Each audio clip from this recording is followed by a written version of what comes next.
gente, espero que vocês estejam bem. Continuando as nossas questões da Unicamp 2024, agora quase terminando, a gente está na penúltima questão. Essa questão trazia um novo textinho, que agora é comum às questões 20 e 21. De novo, esse textinho não ia mudar nada para a nossa resolução do exercício, era mais um conhecimento geral aí, que talvez fosse útil para as questões de biologia, porém não olhei as questões de biologia, então não sei dizer se foi útil ou não. Então, o textinho dizia o seguinte: a neurotransmissão no organismo humano pode ter origem química ou elétrica.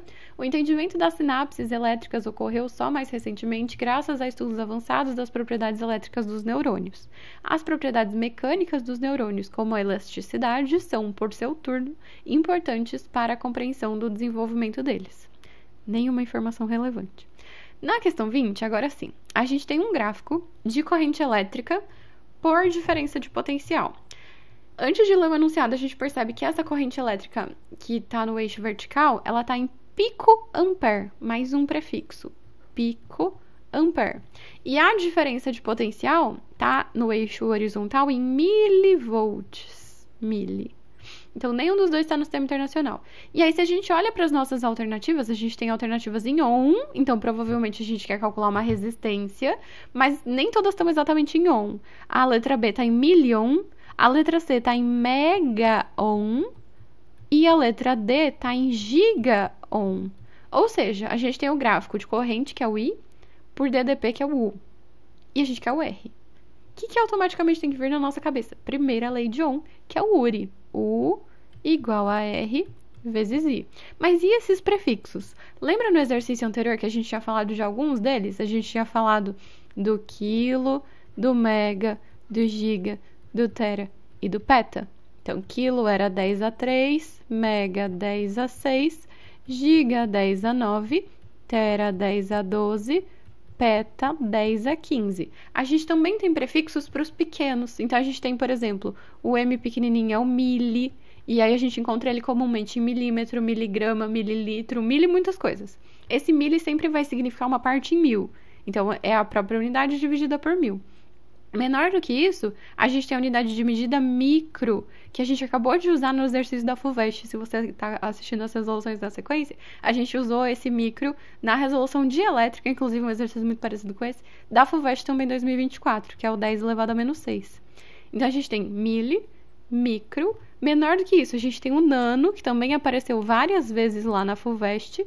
Depois vem o pico, que é o 10 elevado a menos 12. Menor do que isso, a gente tem o fento, que é 10 elevado a menos 15. E menor ainda do que isso, a gente tem o ato, que é 10 elevado a menos 18. Esse incluído recentemente na minha lista de coisas obrigatórias para os meus alunos decorarem, graças ao Nobel de Física, que foi sobre o laser de ato segundo. Então, o ato foi incluído agora. E aí eu geralmente obrigo meus alunos a pensar rápido ou falar rápido, né? Quilo, mega, giga, tera, peta, mili, micro, nano, pico, fento, ato. Que aí a gente vai decorando esses prefixos que são extremamente úteis, como vocês podem notar. Eles aparecem bastante nos vestibulares. Mas, nesse exercício em específico, a Unicamp foi muito bondosa. Você basicamente não precisava saber quase nenhum daqueles prefixos. Por quê? Vou ler o enunciado e a gente vai analisando por que a gente não precisaria saber. Em um estudo do comportamento elétrico dos neurônios, aplica-se uma diferença de potencial elétrico, DDP, da ordem de 10 a menos 3 volts. Então, ele já falou que o mili é 10 a menos 3 lá no enunciado, nem precisava saber da ordem ali. E mede-se a corrente elétrica da ordem de 10 a menos 12 ampere. Então, ele também já falou que o pico é 10 a menos 12.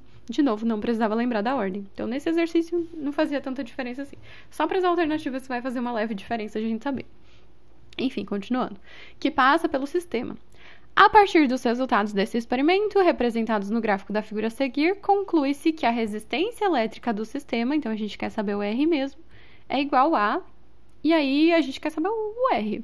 Para a gente saber o R, a gente tem um gráfico ali, como a gente já tinha falado, de corrente no eixo vertical, que é o I, em função da DDP, que é o U, no eixo horizontal.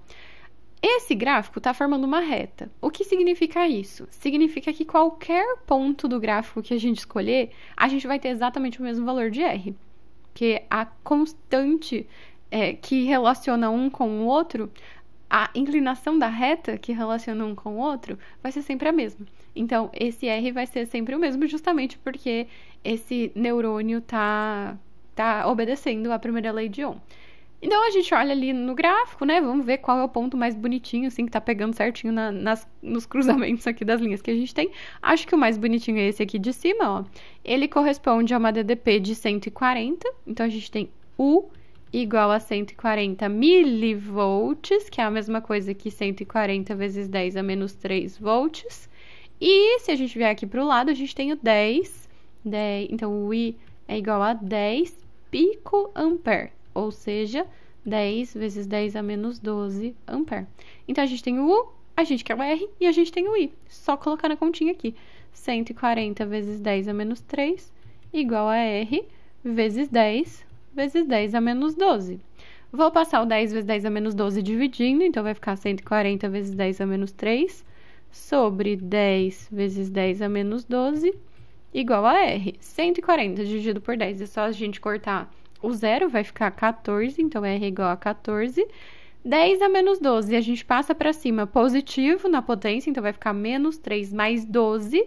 Menos 3 mais 12 é a mesma coisa que a gente fazer 12 menos 3, que dá 9. Então, 14 vezes 10 elevado a 9 ohms.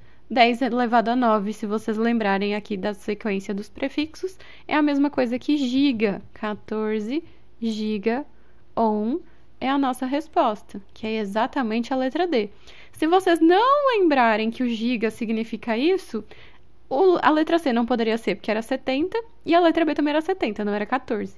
E a letra A não tinha prefixo nenhum. Vocês marcariam a letra A se vocês tivessem ignorado completamente a existência do pico e do milha ali. Então, foi um distrator relativamente esperto, né? Talvez a gente tivesse marcado.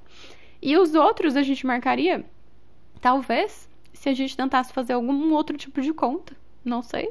Ou se a gente pegasse o número errado, não tentei fazer a conta para ver como é que a gente chegaria no outro, porque os dois eram 70, um era milli e o outro era mega, né? Então, talvez tenham sido distratores já bem pensados, eu só não tentei descobrir do que. Mas enfim, então essa era a nossa resposta, que era a letra D.